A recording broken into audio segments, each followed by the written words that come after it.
하신 참으로 복되고 좋은 날입니다. 마음을 여유롭게 하시고 편안하게 하시고 우리 하나님 앞에 예배드립시다. 다 같이 사도신경으로 우리의 신앙을 하나님 앞에 고백하겠습니다. 전능하사 천지를 만드신 하나님 아버지를 내가 믿사오며 그의 외아들 우리 주 예수 그리스도를 믿사오니 이는 성령으로 잉태하사 동정녀 마리아에게 나시고 본디오 빌라도에게 고난을 받으사 십자가에 못 박혀 죽으시고 장사한 지 사흘 만에 죽은 자 가운데에서 다시 살아나시며 하늘에 오르사 전능하신 하나님 우편에 앉아 계시다가 저희로서 산자와 죽은 자를 심판하러 오시리라. 성령을 믿사오며 거룩한 은혜와 성도가 서로 교통하는 것과 죄를 사하여 주시는 것과 몸이 다시 사는 것과 영원히 사는 것을 믿사옵나이다. 아멘. 기도하겠습니다. 사랑과 은혜가 많으시고 은혜가 풍성하신 하나님, 한 주간도 주님의 은혜 안에 거하게 하시다가 오늘 거룩하고 복된 날 우리 동행교회 우리 모든 성도들이 모여서 하나님 앞에 신령과 진정으로 예배드릴 수 있도록 은혜 주신 것 고맙고 감사합니다. 오늘도 예배드리는 심령 위에 하늘의 신령한 은혜가 임하게 하여 주시고 이 땅에 사는 동안에도 하나님 기름진 복들을 허락하여 주시어서 어디서든 무엇을 하든 살든지 간에 하나님의 자녀로 살아갈 수 있도록 날마다 은혜를 더하여 주시기를 원하고 기도합니다. 하나님께서 우리를 만세전에 하나님의 자녀로 택하셔서 오늘도 하나님의 자녀로 우리가 고백할 수 있는 것이 큰 행복음을 이 시간 또한 고백합니다. 이 시간 예배 가운데 하나님 우리 마음의 속에서 주님을 경외하며 하나님을 찬양하며 하나님이 주시는 평강이 넘치며 또한 우리 자녀들에게 하나님이 주시는 지혜가 넘칠 수 있도록 은혜를 더하여 주셔서 예수 그리스도 안에서 꿈과 비전을 펼쳐나갈 수 있는 우리 그런 어린 심령들, 우리 청소년들이 하나님 축복하여 주시기를 원하고 기도합니다. 우리 장년들에게는 하나님 믿음을 더하여 주시고 하나님과 늘 동행하는 삶을 살아갈 수 있도록 하나님께서 큰 은혜를 더하여 주시고 우리가 천국 갈 때까지 하나님 믿음 변치 않는 그런 우리 귀한 성도님들 다 될 수 있도록 은혜를 더하여 주옵소서. 동행교회를 기억하여 주시고 우리 동행교회가 하나님 앞에 인정받는 교회로 세워지기를 원합니다. 영혼을 품고 기도하게 하시고 영혼을 사랑할 수 있는 교회로 성장할 수 있도록 도와주시고 하나님께서 우리 교회를 향하시고 우리 교회가 나아갈 방향도 인도하여 주셔서 날마다 순종하며 나갈 수 있는 우리 동행교회 모든 성도님들이 다 될 수 있도록 하나님 큰 은혜를 더하여 주옵소서. 말씀 전하시는 전도사님 강한 손으로 붙잡아 주시고 모두가 은혜 받는 귀하고 복된 시간 되게 축복하여 주시옵소서. 예수님의 이름으로 감사하며 기도드립니다. 아멘.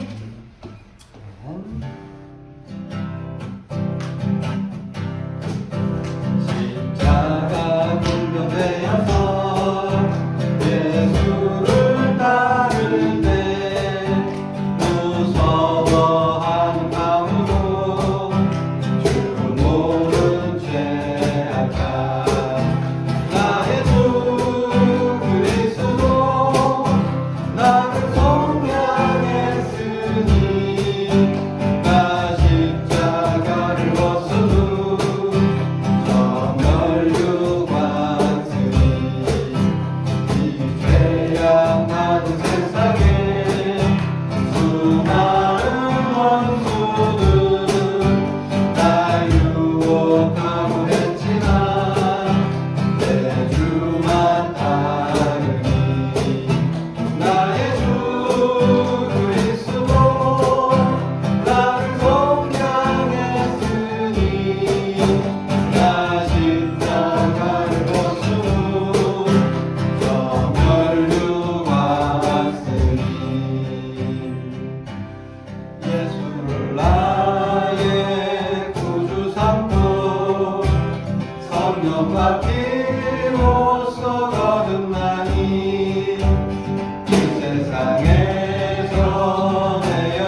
세상과 나는 상관없고 약속한 주만 보이고자 이것이 나의 간증이요 이것이 나의 찬송이세 나 사는 동안 끊임없이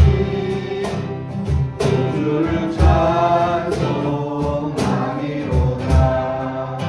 내 영혼이 찬송이요 주만 되지 먹고 보니 슬픔 많은 이 세상도 전부 들고 하루가 할렐루야 찬양하세 내 모든 죄 사함받고 주 예수와 동행하니 그러리라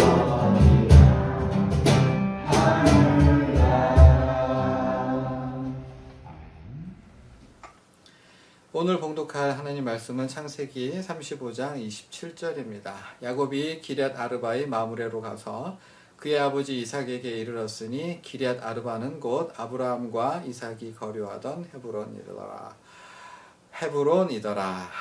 오늘 읽은 본문 말씀은 이삭의 마지막 정착지가 헤브론 기럇 아르바임을 밝히고 있으며 동시에 그 헤브론이라고 하는 것은 아브라함과 이삭이 함께 살았던 곳임을 밝혀주고 있습니다. 아, 그렇구나. 이삭은 마지막 그 인생을 정리할 때에 헤브론에 살았고 헤브론은 아브라함과 이삭이 함께 살았던 곳이구나. 이렇게 간단하게 정리하고 그렇구나 넘길 만한 본문인데요. 사실은 아주 감동적인 내용을 담아내고 있습니다. 오늘은 그 감동적인 사연이 무엇인지 묵상해 보겠습니다.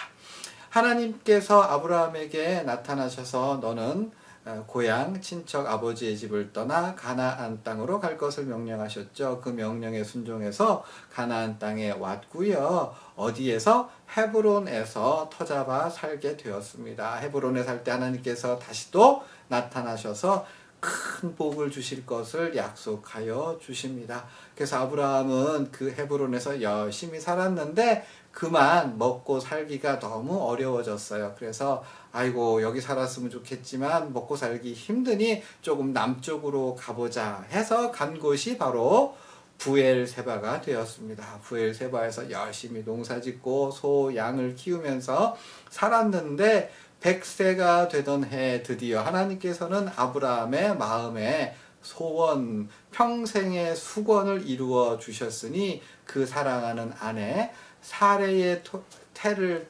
통해서 이삭이라고 하는 아들을 얻게 되었던 거죠. 얼마나 좋았을까요? 평생 마음의 소원이 이루어진 겁니다. 아, 이 아들을 키울 때에 애지중지 금지옥엽이야 해서 키웠겠지요. 바람 불면 날아갈까, 추우면 감기 걸릴까, 더우면 더위에 지칠까 해가지고 아주 그냥 두 손으로 받들어서 키웠을 겁니다. 그래서 아들은 이삭은 무럭무럭 자랐고 하루하루가 너무 행복하고 너무 즐거웠을 겁니다. 그런데 그 어느 날 청천벽력 같은 하나님의 음성이 들렸으니 뭡니까? 너는 네가 사랑하는 그 아들 너의 독자를 저 모리아 산에 가서 나에게 제물로 번제로 바치라. 번제는 뭡니까? 살아있는 동물을 칼로 찔러서 죽인 다음에 그 동물의 사체를 토막을 내어서 하나도 남김없이 다 불로 태워 연기로 하나님께 드리는 제사가 바로 번제가 되겠습니다. 그런데 이 청천벽력 같은 하나님의 말씀을 듣고 아브라함은 조금도 지체하지 않고 다음날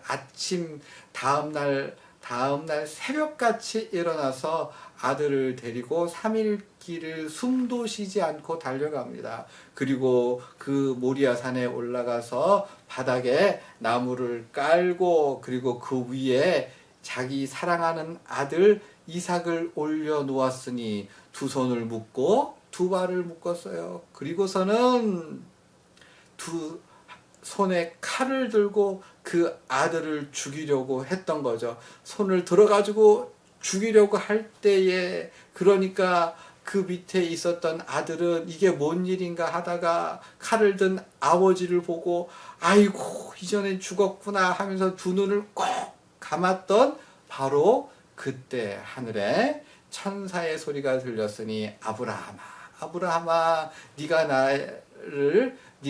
나를 정말로 경외하는 줄 이제 알았다 라고 했고 바로 그때 그 옆에 순양이 있었으니 그 순양을 대신해서 하나님께 번제로 드렸던 거죠. 그 유명한 여호와 일의 사건입니다. 하나님께서 예비하신다. 자, 그렇게 해서 아브라함은 이 일로 말미암아 하나님 앞에 그 믿음과 신앙을 인정받았던 거죠. 아, 그래요. 하나님 앞에 인정받았으니 참 좋은 일이에요. 그런데요, 그 아들의 입장에서는, 이삭의 입장에서는 어떠한 생각이 들었을까요? 아버지, 저 진짜 저 칼로 찌르려고 하셨어요? 아버지, 저 죽인 다음에 진짜로 칼로 이렇게 몸을 하나하나 잘라내서 불로 태워서 하나님께 바치려고 했어요? 이삭이 이 말을 아버지에게 했을까요? 아버지 아브라함에게 진짜로 아빠 나 죽이려고 했어요? 물어봤을까요? 저는 못 물어봤을 것 같아요. 왜냐하면 너무 상처를 많이 받고 너무 끔찍한 일이었기 때문에 차마 입이 떨어지지 않을 것 같아요. 그래서인지 아브라함이 아들을 번제로 바치려고 했었던 그 사건을 성경은 이렇게 마무리하고 있죠. 창세기 22장 19절에 보면요. 이에 아브라함이 그의 종들에게로 돌아가서 함께 떠나 부엘세바에 이르러 거기 거주하였더라. 분명히 산에 올라갈 때는 누구랑? 이삭과 함께 자기 사랑하는 독자 이삭과 함께 그 모리아 산을 올라갔는데 그런데 내려올 때는요 이삭의 이야기가 빠져 있어요. 여기서 사용된 히브리어 표현은 단수로 되어 있습니다. 그러니까 아브라함이 혼자서 내려와서 그 종들과 함께 다시 부엘세바로 가서 혼자서 부엘세바에 살았다는 식으로 그렇게 성경은 표현되어 있어요.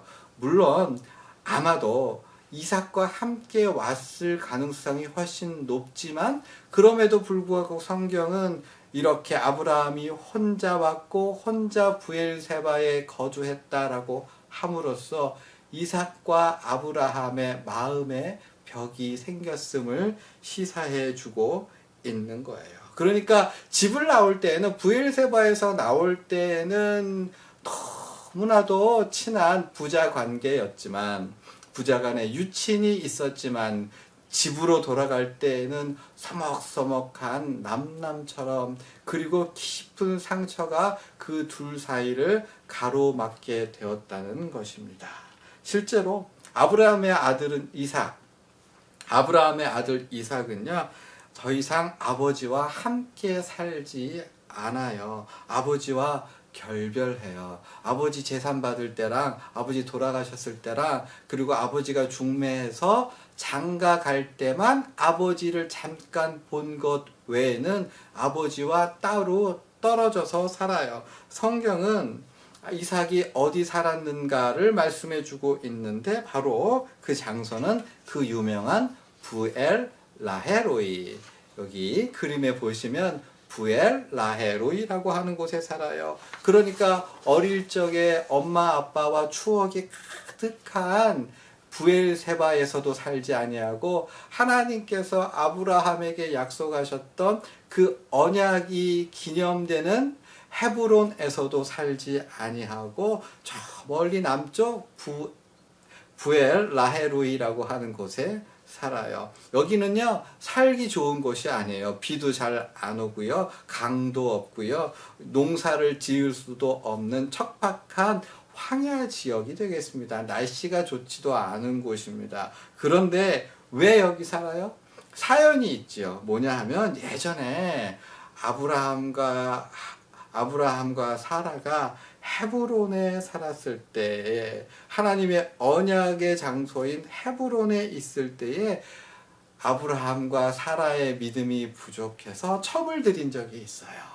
하나님께서 나한테 아들을 안 주시는구나, 인간적인 방법을 동원해야지 해가지고 애굽 여인 하갈을 드려요. 그런데 막상 하갈이 임신을 하게 되니까 어떻게 합니까? 남편은 그 하갈을 자기 아내의 수하에 넘겨버리고, 그 사라는, 그러니까 이삭의 엄마는 어떻게 합니까? 견디지 못할 정도로 온갖 구박을 하고 학대를 해가지고 결국은 그 임신한 여자가 아브라함과 사라의 얼굴을 피해서 도망을 가게 되는데, 그러니까 내가 여기 있으면 정말 죽겠구나 할 정도로 이 사라가 구박을 했던 거예요. 그래가지고 내가 죽겠구나 라고 해서 임신한 몸을 이끌고 배가 이만큼 나왔음에도 불구하고 도망을 가게 되는데, 그 도망 끝에 가게 된 곳이 이삭이 피해 있었던 바로 부엘 라헤로이가 되겠습니다. 그러니까 이 부엘 라헤로이는요, 엄마 아빠의 불신앙과 그리고 인간적인 못된 악함을 생각나게 하는 곳입니다. 그러니까 뭐 이런 생각할 수 있죠. 아니, 믿음이 없어서 첩을 들여놓고 또 사람이 못 돼가지고 그 첩을 못 살게 죽을 정도로 학대를 한 사람이 나 죽이려고 할 때는 그렇게 신앙이 좋으셨냐? 소돔과 고모라 위에서 기도할 때는 그냥 하나님께 애걸복걸하며 6번이나 그렇게 살려달라고 그렇게 간절히 기도했던 사람이 나 잡아 죽이라고 할 때에는 그 다음날 하루라도 금식을 한 것이 아니라 새벽같이 일어나가지고 눈에 불이 켜고 나 죽이려고 모리아산까지 그렇게 열심히 달려가셨나. 기도라도 좀 해보시고, 그리고 나한테 좀 상의라도 해보시고 한 것이 아니라 나 죽이는 일에 왜 그렇게까지 열심을 가지셨냐라는 생각 할 수 있지 않았을까요? 자기를 묶어놓고 찔러 죽이겠다고 칼을 든 그 무서운 아버지의 얼굴은 아마도 쉽게 잊을 수는 없었을 겁니다. 그것이 마음에 불과 같이 아주 깊은 아픔이고 상처가 되었을 것이고, 그래서 아버지 얼굴 안 보고 살아보겠다고, 그래서 부엘 라헤로이, 내 마음의 고통을 안고 사느니 내가 비록 가난하게 살지라도, 배고프게 살지라도, 힘들게 살지라도 부엘 라헤로이에서 아빠 얼굴 안 보고 그렇게 살겠다 한 것은 아니었지. 마음고생보다 무슨 고생이야, 몸고생하는 게 낫겠지 해가지고 그 절박한 마음으로, 마음의 매임이 있어서 부엘 라헤로이에서 살지 않았을까, 그렇게 생각이 드는데요. 그런데 바로 오늘 우리가 봉독한 말씀에 의하면 이곳저곳을 나그네처럼 마음을 두지 못하고 전전하며 방황하며 살았던 이삭은 그 늙음하게 어디로 갑니까? 아버지 어머니와 추억이 있었던 부엘세바를 거쳐서, 그리고 하나님의 언약의 장소인, 그리고 아버지의 믿음의 숨결이 남아있는 헤브론에 와서 그의 삶을 정리했던 겁니다. 이 헤브론에는 아버지의 무덤, 어머니의 무덤이 가까이 있었던 것이고 하나님의 언약이 있었던 것이고, 그러니까 이제 헤브론에 와서 자기의 삶을 마무리하는 이삭은 드디어 아브라함의 믿음과 같은 믿음을 가지게 되었고 장성한 분량에까지 엄마 아버지의 연약함과 부족함을 품어내고 상처를 다 극복해낸 성숙한 인격으로 자라 있었던 것을 우리는 추정할 수 있는 겁니다. 사랑하는 여러분, 어떻게 해서 이 이삭은, 마음의 상처가 깊었던 이삭은 드디어 헤브론으로 돌아올 수 있었던 것일까요? 이렇게 부엘라헤로이에서 헤브론에까지 이르게 된 그 신앙의 여정이 창세기에서 그려보고 있는 이삭의 인생인데요. 과연 어떤 인생을 살았기 때문에 그렇게 성숙해지고 성장할 수 있었느냐. 보시면 이삭은요, 아버지 아브라함이 겪었었던 인생 여정을 거의 비슷하게 겪습니다. 아버지가 그랬던 것처럼 자기의 아내도 임신을 못했고, 그리고 아버지가 그랬던 것처럼 어렵게 얻은 아들들이 자기 뜻대로 되지 않았고, 아버지가 그랬던 것처럼 흉년을 겪었고, 아버지와 똑같이 자기 목숨을 위해서 아내 지키는 일에 비겁하게 행동하고, 아버지가 그랬던 것처럼 이웃과 싸우고 다투고 어려움을 겪게 되고, 그리고 우물을 파고요, 아버지가 걸어갔던 그 길을 똑같이 한 걸음 한 걸음 걸어가면서 드디어 그 속에서 하나님께서 살아계셔서 역사해 주시고 치유해 주시고 위로해 주시는 그것을 맛보아서 경험하게 되었고, 조금씩 조금씩 그의 믿음이 성장하고 조금씩 조금씩 그의 마음의 상처가 치료될 수 있었다고 저는 그렇게 믿습니다. 오늘 설교를 정리합니다. 사랑하는 여러분, 사람들은요, 아브라함이 그 모리아에서 아들을 바치려고 했었던 그 위대한 믿음을 영웅적이라고 칭송하고 우러러봅니다. 그런데요, 그렇게 하고 난 이면에는, 그 이후의 삶에는 그 이전에 겪지 못했었던, 아니 그 이전보다 훨씬 더 어려운 것들이 기다리고 있었으니, 아마도 아브라함은요, 이삭이 자기를 버려두고 저 멀리 부엘라헤로이에서 터잡아 살 때에 그 마음이 너무 속상했을 거라고 저는 생각합니다. 아브라함이 이 여호와 일에 이 신앙적 경험을 한 이후에 나머지 삶은 평안하고 좋았느냐? 아니요. 그때부터 진짜 진을 빼는 아주 간절한 기도가 있었을 것이라고 저는 생각합니다. 하나님, 우리 이삭을 축복해 주세요. 우리 이삭의 마음에 위대한 신앙이 들어갈 수 있도록 해주세요. 저랑 이렇게 불편하게 됐는데 하나님 그 마음에 저를 용서해 주고 나를 품어줄 수 있는 그런 마음을 허락해 주옵소서.